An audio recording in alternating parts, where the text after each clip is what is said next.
Part 2 of the autopsy of Nolan Wells.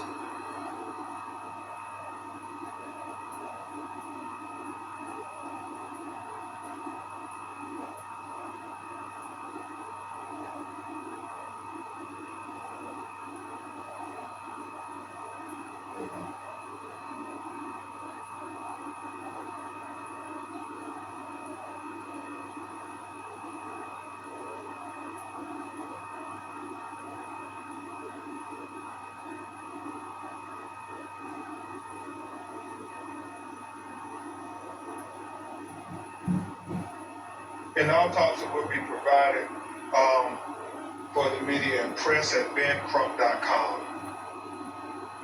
And so, Mr. Johnson, keep that. I don't need this one. Let's see this one. So, put this one.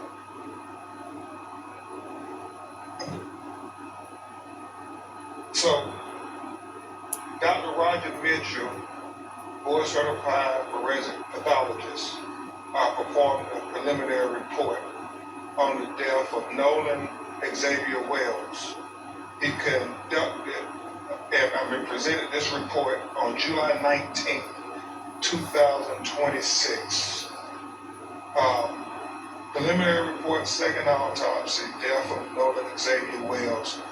Cause of death undetermined, pending investigation. And we'll explain that as we go through the report this morning. The manner of death, undetermined, pending investigation. Statement of examination.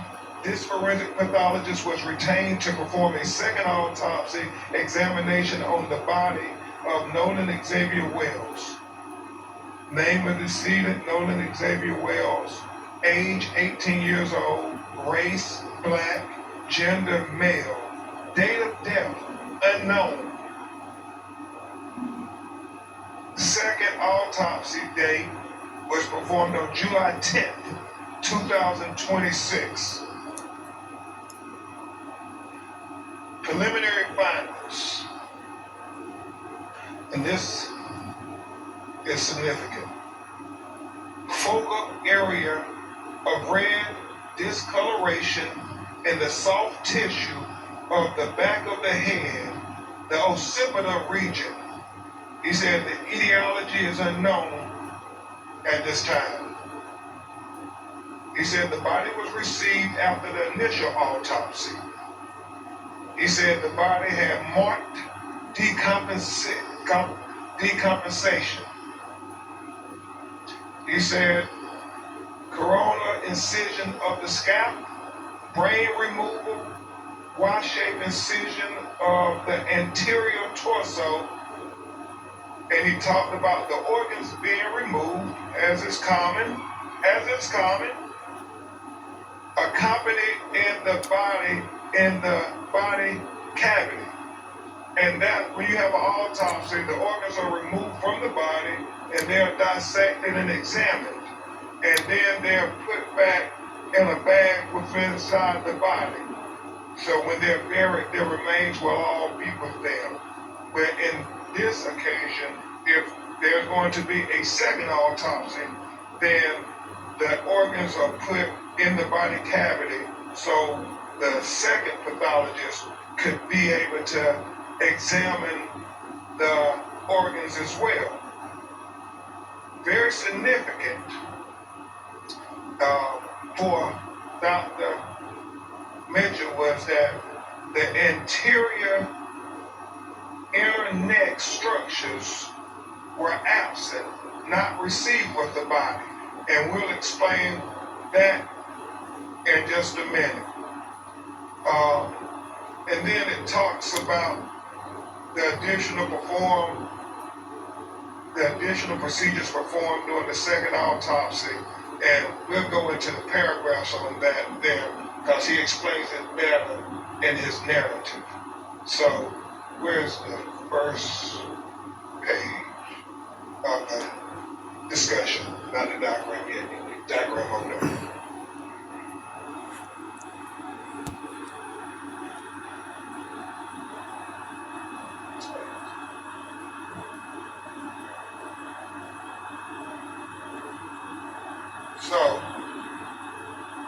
he talks in the preliminary discussion, opinion. This forensic pathologist identified several limitations during the second autopsy that create barriers to establishing a definitive cause and manner of death for Nolan Xavier Wells. And that's important. He talks about the fact that we didn't get to see the body when it was first recovered, like the medical examiner working for Mississippi would have said. He talked about the second autopsy performed on Nolan Wells revealed marked decompensation or changes. Marked decompensation can obscure the presence and absence of bruising on the skin surface, especially during a second autopsy examination. What he's saying, because the body was so decomposed that you couldn't tell if there was bruises or abrasions on the body when he received it on the 10th of July.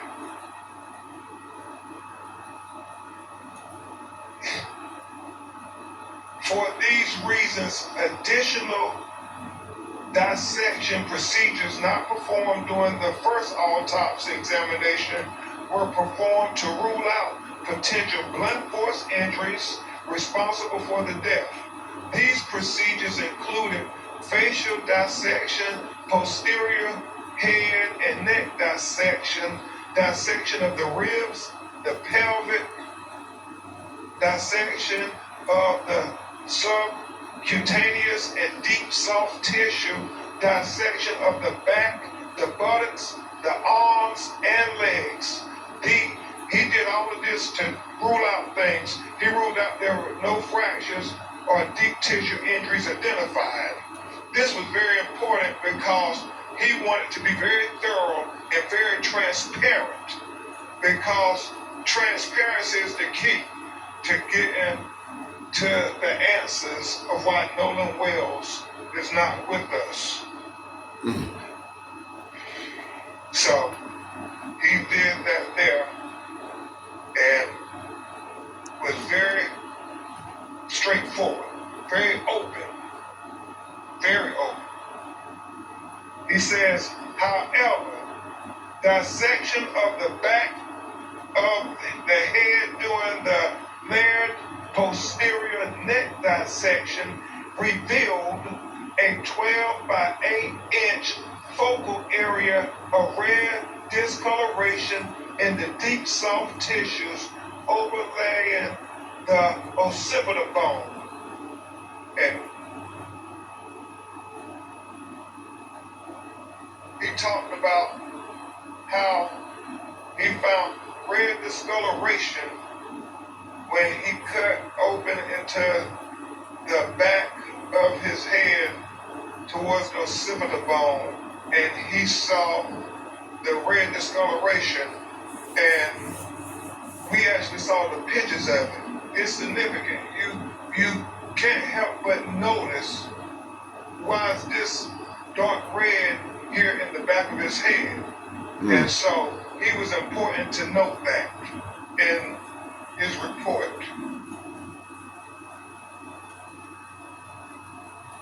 He said that etiology of this finding is unclear. There are no lacerations of the overlaying skin nor fractures of the underlying skull. These findings are inconclusive for perimortal injury due to the body, Sleep. Apologies. due to both the Just getting off of work. extensive decomposition and I the wanted to absence document of this. associated I injuries. felt it was very This important finding, to however, the community. is significant No enough matter what to color be you are, highlighted in this nobody preliminary deserves for to go out with further friends investigation. and It is friends come back to reiterate and I don't. that the finding could not have And you got been my cell phone observed in the and erased autopsy everything off it. because the Something ain't right about posterior that. head That's and why neck I'm covering this. dissection were not Because I don't cover performed. celebrities, and you don't see that on my He channel. said limitation. Not against it. You just don't see it. Another limitation I'm with realism, pathologists was the absence uplifting, of consciousness, internal neck structures, enlightening, the trachea, and a better understanding in the universal man. the thyroid horn, and the hyoid bone were not received with the body. So he said that the throat was not received with the body when he got Nolan Wells' body in Washington, D.C. to perform the second autopsy. And so let's discuss that with what he said about that. He said, it is assumed that the initial pathologist retained these structures for additional evaluation. He said the retention of the anterior neck structures during an initial autopsy is a common forensic pathology practice. He was chief medical examiner for 7 years in Washington, D.C., and he said that if they had concern about throat or any fracture or compression of the throat, they too would hold them back. He doesn't know why they held the throat back, but he said the throat was not with the body of Nolan Wells when he received it in Washington, D.C. to perform the second autopsy. He said, nevertheless, a posterior neck dissection performed without review of the anterior neck structures is incomplete. Therefore, this pathologist cannot rule out injury to the neck as a contributor or a cause of death. He said he would need to have the medical examiner in Mississippi allow him to review the throat. That's why he said his autopsy is undetermined pending investigation. Remember, it's about transparency. Because the initial autopsy rightfully removed and dissected each organ, there are additional limitations inherent in the second autopsy of Nolan Wells. The most significant of the limitations was the inability to directly observe the airway and the lungs for water and directly observe the stomach for gastric contents. He said it is very significant as to what the initial forensic scientists who got to review the body when it was recovered. We have heard from our call center people saying the body wasn't waterlogged. Well, we need to know those things.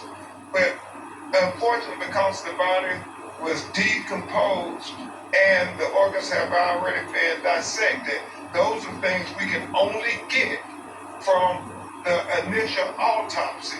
So therefore, again, the manner and cause of death is undetermined until further investigation. We are hopeful that the Mississippi medical examiner would give Dr. Mitchell an opportunity to see their photographs and their observations to the condition of Nolan Wells' body closer in time to July 4th. That is very important, and we have to continue to demand transparency, President Johnson.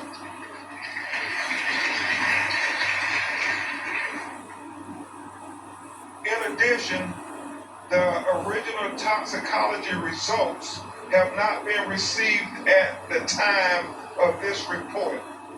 And we continue to wait for the toxicology to come back, because again, that will be part of the investigation into Nolan Wells' autopsy by Dr. Mitchell. It is significant to note that it's many things that go into toxicology that only Dr. Mitchell will be able to opine upon. And and medical experts can opine upon. And he feels the proper place to do that is before a grand jury in a courtroom. And so we would hope that the district attorney would present Dr. Mitchell before the grand jury as well. We want all relevant information to be heard by the grand jury. Lastly, in cases where a death has occurred in or around a body of water, this is important.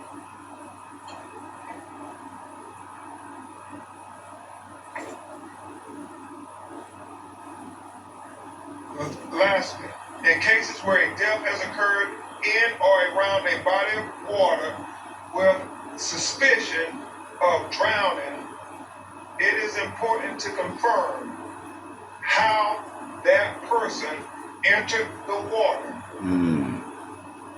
This is the crux of the matter. This information is especially important for those deaths of persons who can swim. As in the case with Nolan Wells, at the time of this report, this forensic pathologist does not know the condition of Nolan Wells. He did not know whether he was conscious or unconscious when he entered the water. He said that would be significant. He said he did not know whether he was forced into the water or unforced into the water. He said that would be significant. So he said the condition of Nolan Wells before he entered the water would be the crux of the matter. It would be of utmost importance to being able to determine a cause and manner of death. He said, definitive circumstances of death are required to determine the manner of death.